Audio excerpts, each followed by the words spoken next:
Y a esas circunstancias tenemos nosotros que atender. Tenemos nosotros, quiero decir nosotros, en el ministerio, o en el ministerio, en las secretarías de educación departamentales y municipales de los municipios certificados, en los consejos municipales, en las instancias a las que ustedes acceden y en las que actúan y que conocen más que uno, conocen de verdad, pues, en las que inciden.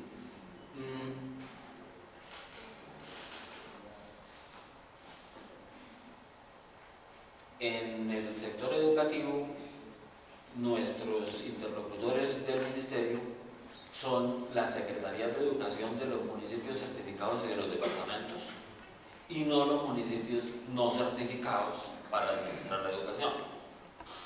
Es decir, los municipios de Valle de Tenza, para nosotros son interlocutores a través de la Secretaría de Educación de Boyacá. ¿Hay alguien aquí de la Secretaría de Educación de Boyacá? Bueno, yo he tenido siempre una impresión que corresponde a esto, que como que esta zona es como si fuera menos Boyacá para los de Tuna. Esto lo digo porque entre 2002 y 2007 yo tuve bastante que ver con la Secretaría de Boyacá en la ejecución de la primera fase del proyecto de educación rural, y oyéndolos a ustedes aquí, yo pensaba que casi todo se pensaba en ese momento y se hablaba para la provincia de Norte y Gutiérrez, algo en la de Occidente y alguito, no sé cómo se llama, la que queda hacia Santander, Recauti. Y en esa zona que yo digo que es como, o que se dice que es como la frontera entre el Jihuehuerca y el Sumercén, por los alrededores de Vélez, bueno, y la zona de Boyacá correspondientes a Boyá, Chiquinquirá. Pero yo de este lado siempre he oído muy poco. Y yo no sé si es que no se invitó a gente de la administración departamental o no pudieron venir.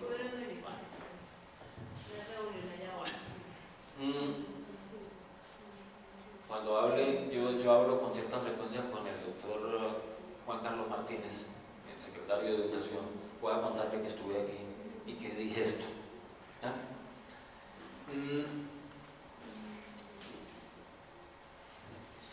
¿Qué vemos nosotros a raíz de esta situación en la que no me he detenido, ni creo que deba yo detenerme a hacer muchos diagnósticos, y sobre todo generales, si no puedo hacer un diagnóstico de lo de ustedes, que ustedes lo conocen mejor?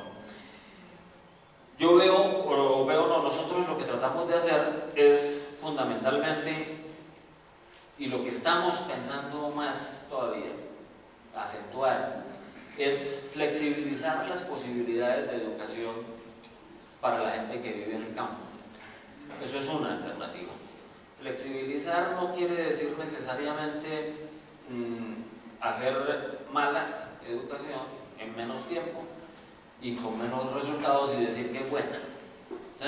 Sino flexibilizar las condiciones que hacen que la gente no esté o no dure dentro del sistema educativo.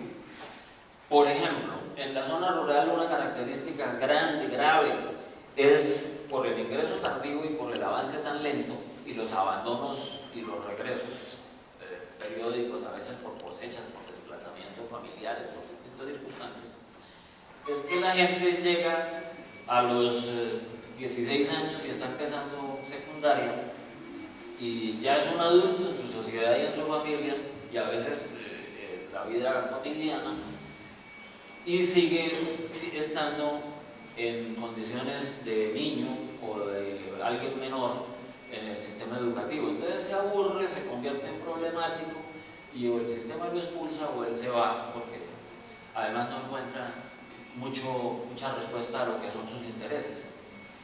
Eso quiere decir que si el Estado tiene y la sociedad tiene la intención de que estudie un poco más, porque pues nosotros creemos y sabemos que es útil estudiar, estudiar, no, aprender, digamos, en la escuela. Entonces hay que ofrecerle posibilidades de que lo haga de que lo pueda hacer sin necesidad de irse y sin verse perjudicado, ¿no? Eso quiere decir ofrecerle condiciones de flexibilidad. A veces una persona que sí quiere seguir aprendiendo en la escuela o estar escolarizado, pero a los 17 años ya no tiene tiempo suficiente para eso, y lo que necesita es que le ofrezcan la posibilidad de hacerlo eficientemente, con distintos recursos y sin tener que ir todos los días a la escuela o sin tener que entenderse con un maestro todos los días, que a veces los maestros somos un problema para los estudiantes también. Eso es flexibilizar las oportunidades.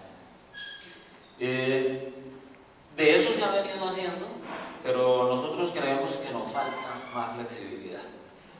Que nos falta más flexibilidad, que a veces lo que uno llama y cree que es flexible no es tan flexible cuando va a ver, y entonces empieza a volverse tieso como todo lo que se endurece y empieza la gente termina teniendo que adaptar a las estrategias y no las estrategias a la gente.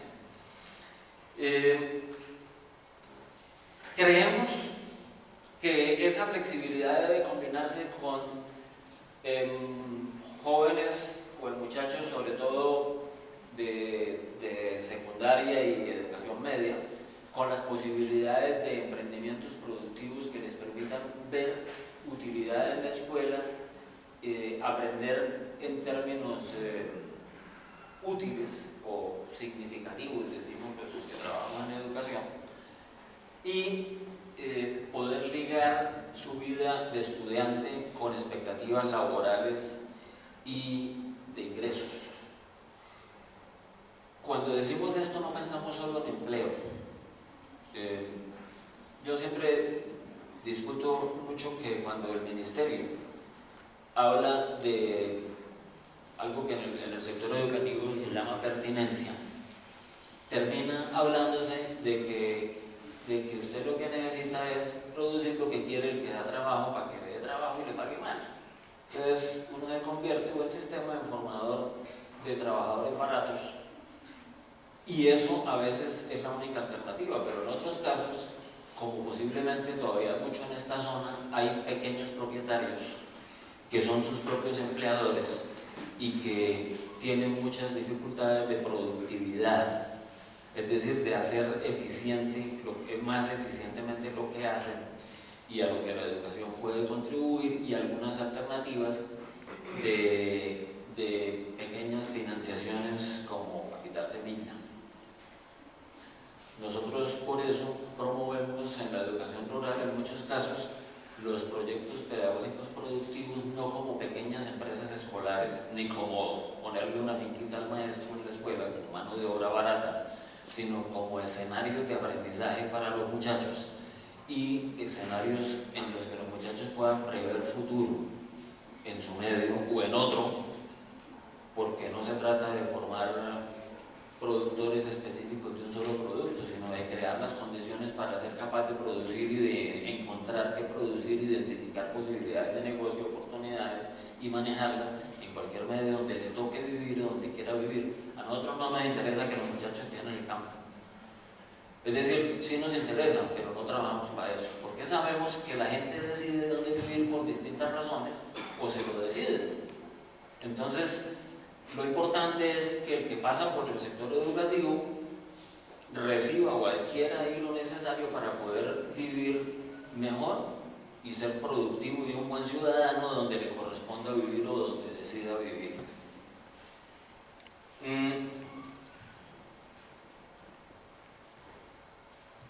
Tenemos dos dificultades grandes a las que yo quiero referirme en lo que falta de mi intervención. Una dificultad es la relación entre las secretarías de educación y los municipios no certificados. Es decir, nosotros cómo operamos en términos de educación rural. Nosotros hacemos convenios con las entidades territoriales certificadas, departamentos y municipios, sobre planes de educación rural que ellos formulan y que nosotros les ayudamos a formular en términos de análisis de información y de búsqueda de alternativas, si nos piden la ayuda. Una vez el ministerio considera esos planes y los considera que un plan de esos es razonable, por lo menos que no es una locura, ¿sí? Lo declara o lo considera viable y entra a negociar con la entidad territorial cómo vamos en unas primeras inversiones que serán prioritarias.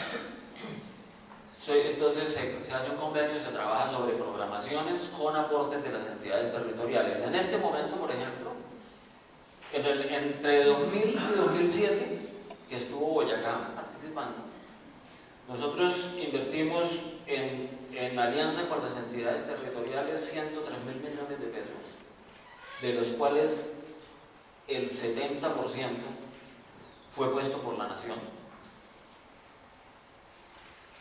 el 27% fue puesto por entidades territoriales, departamentos y municipios, y el 3% fue puesto por aliados privados de la educación rural. Se hacían alianzas departamentales. En Boyacá hubo una alianza que fue liderada por el Comité de Cafeteros, y esta zona es en parte cafetera, porque yo andaba por